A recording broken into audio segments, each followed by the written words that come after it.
We'll guide you through how to lock the Play Store app on an Android. If you find this useful, then please consider subscribing and liking the video.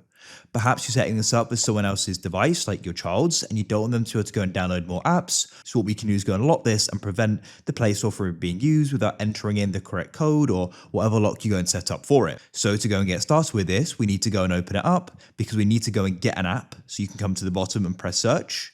Then you want to go and press search at the top, and the app you want to get is called App Lock Pro.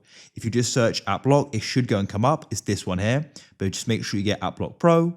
Then you can go and press install, wait for it to go and download. It shouldn't take long. When it finishes, you can press open to the right, and now it's going to go and open up. Go and wait for it to load.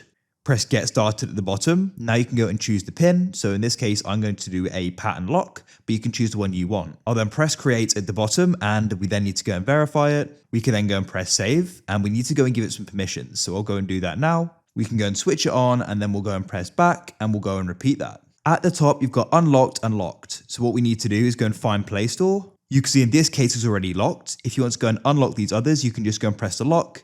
Here it is. You can unlock other apps by pressing that lock icon. And if you find Play Store in unlocked, press the lock to lock it. Now when I go and open up the Play Store, you can see we have to go and draw the pattern in order to go and unlock it.